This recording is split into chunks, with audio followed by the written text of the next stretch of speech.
Hello, everyone.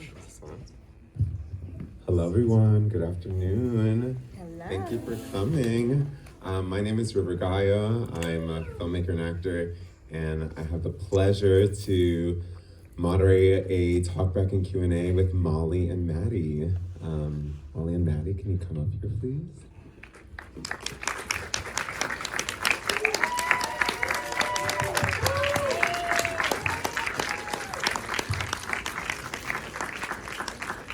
Try not to fall down the stairs.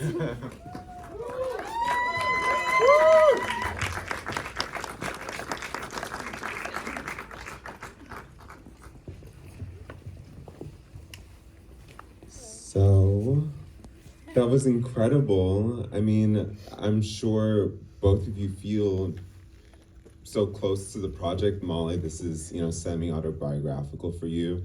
I was curious about, in writing this, how did you sift through what came from personal experience and what became fictional, and what that process was like to you in creating this story and envisioning this movie? Can I borrow your mic? Oh, do I have one? Oh, sorry. Wait, sure. That's fine. Is this on? Can you hear me? Can you flip it?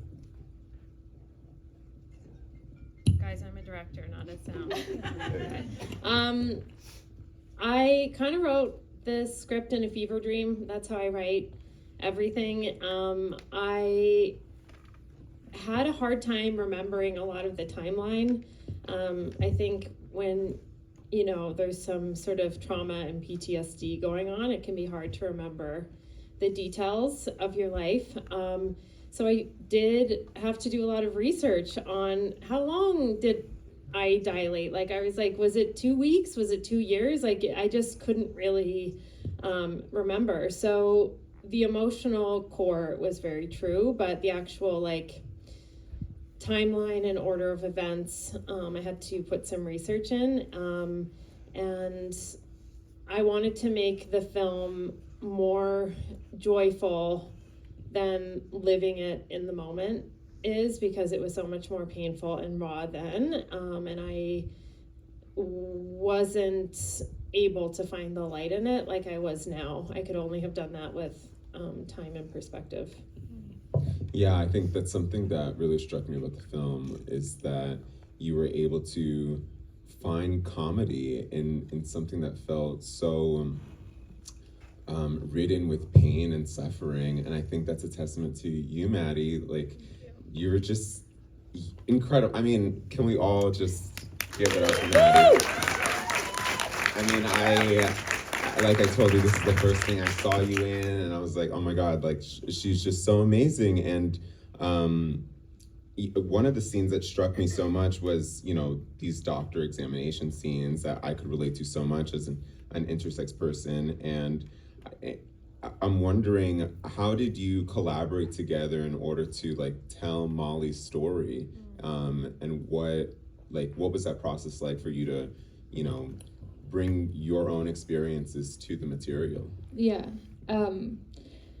Something that I'm really grateful for is Molly basically handed it over to me in a lot of ways, and as much as it was hers, it was mine, and that's what you said. And there was just, I think, 50-50 trust, which I think was extremely necessary for me to at least feel comfortable enough in what I was doing, because I was nervous to take on this story, because I wanted to do it justice for Molly, and I wanted to be as accurate and represent the community as best as I could. And I think having that trust in each other, we really held each other in a real way, and I think it was very important for those scenes, especially like the intimate scenes. She really let me make it my own as well. And I think there were so many reference points, and Molly gave me so much information that was not even on screen. And like what?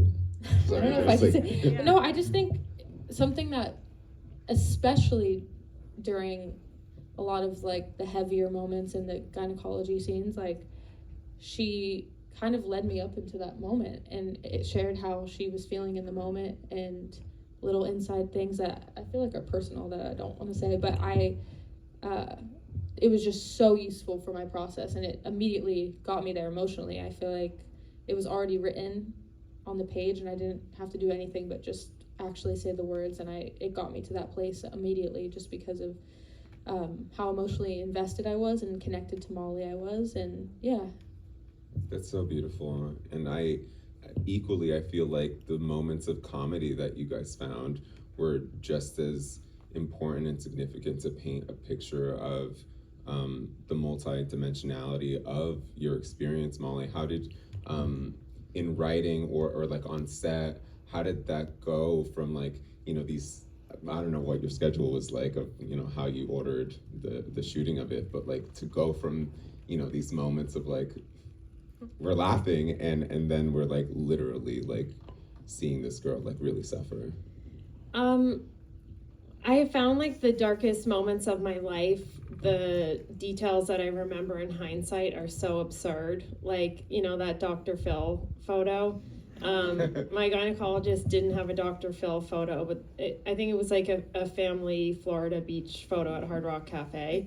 And it's just that. It's like I was fixated on that in this life-changing moment. And it's funny because it's real. Like, a cutaway to the guy's Tupperware lunch and Old Banana, obviously a phallic symbol.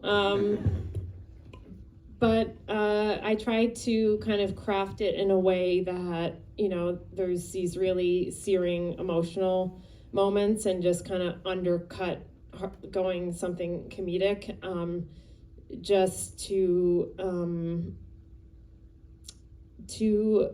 I guess not stay in the pain too long. I wanted to feel a little bit of whiplash as a viewer, because that's sort of how it feels. And I think there's a version of this film that is maybe more of like a euphoria trauma porn type thing, which I really didn't want to do because I think we miss a lot of joy that we don't see in underrepresented stories and full dimensionality of characters. So that was the intent. Visually, I was very interested in how you lit and designed your bedroom. I thought it was such a way to show this container that both the character was able to liberate herself within, but also was trapped inside of. Can you talk a little bit more about like constructing that world of hers that was so private and real for her? So Nina Jasic is an incredible cinematographer, and Taya Hollett's the production designer. We worked, all in conjunction with each other.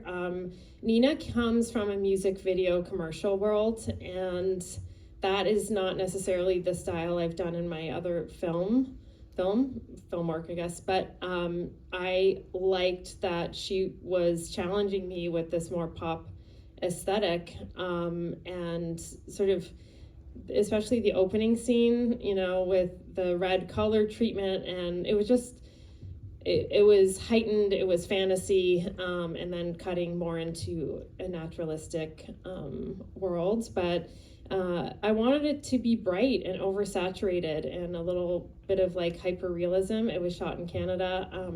I didn't want it to have the sad indie Canadian aesthetic, which I did for my first movie and loved it. I just wanted to push visually what a Canadian film could be as well. And Maddie, for you, what was like your favorite part of working with Molly and on this movie? Like, what was like a moment that was just like really fun, or just as an actor, just really fed your soul? Or honestly, the whole process fed my soul. Like truly, even despite some of the really hard days that we had, I was so excited to wake up and go to work every day. What were some of the challenges that you had? I think just the really vulnerable moments, like the heavier scenes. I feel like I had a hard day one day when I found out the diagnosis scene where the character was dissociating. I think I allowed myself to accidentally go into my real life a little bit, and it caused some really weird stuff for me, but I was so grateful to have Molly, because in most cases, especially being a dancer, I grew up being like, you have to suck it up and just keep going. And in most ways I do, but for the first time, actually, I think this in my career, Molly like pulled me off set and just like sat me down in a room, and we just had like a really nice moment, and she just let me breathe and take my time. And I don't know, I'm so grateful for moments like those, because to feel seen by the person that you're working with, who you want to do your best for, it was a really, really beautiful moment, and I'm so grateful that you gave me the space to do so. And yeah, other than that, I think we had, even though we had like heavy moments, it was so fun on set. We laughed a lot, and they were just so, Juliet, who plays Viv, my best friend in the film, like she is always cracking jokes. Superstar, yeah. Yeah, and just like kept us on our feet the whole time, and there were some really great moments. I think No, I would be remiss to say, like, Juliet's performance, she was at the New York Q&As. She is such a spectacular actor, and has elevated my credits. Like, her, No One Believed in Baby Girl, which is the nickname I gave myself. That is Juliet walking to the track field. Why are you walking with purpose? Why are you breathing like that? That is all Juliet. Like, she is a writer too. Like, she has made me look better. So. Did you find, Maddie, any of your experience as a dancer translated to what you crafted in this character and in acting in this? Definitely. I think when my main profession was my body, I think in lots of ways it was very useful for this film, especially because I had to be in my body. But in other ways, there were so many moments of discomfort, and I had to kind of revert against what I'm used to, because I do feel very in my body. And there were a lot of scenes, I think, in the beginning before, I don't know, I think like prior to the diagnosis, and then kind of in the midst of it all, there was a lot of discomfort. And it pushed myself in a lot of ways, and I'm very grateful for that, because I think I grew a lot as an actor in this process, and did things I maybe didn't know I was capable of. And yeah, I think it's also beautiful to see the arc from the beginning to the end, and that first and last scene being mirrored. I always reference that, but I just think it's a really cool moment to see a completely different mindset within the same sort of motion. And yeah, it's really cool to see the arc, and to like see Lindy kind of take power over her body, and I guess be comfortable within herself. It's really beautiful. Yeah, absolutely. Yeah. We're running out of time, so I wanted to ask if there's anybody in the audience who had any questions. You can ask anything. We've heard every Okay, possible. right there. As the opening with the Jennifer Body quote. The question was, they were asking, opening the film with the Jennifer's Body Diablo Cody quote of Hell is a Teenage Girl, I believe. Yeah, the Simone de Beauvoir quote was always in there, and then previously there was a quote that I thought was Betty White, that was, people say, like, get some balls, but it's the pussies that take a pounding. It was actually not Betty White, it was this other comedian. There was just sort of like a who actually said it, and we didn't want to, we just, that was sort of complicated. And then I was rewatching Jennifer's Body in the edit, a film that I love and I think was grossly ahead of its time and mismarketed, and it's just, I'm so glad that Gen Z is rediscovering it. But that opening line, I was like, okay, that's it. And I wanted to start with a quote that was more like highbrow, academic, and you're like, oh God, this movie's going to be like a lecture. And then immediately cut it with the pop culture reference.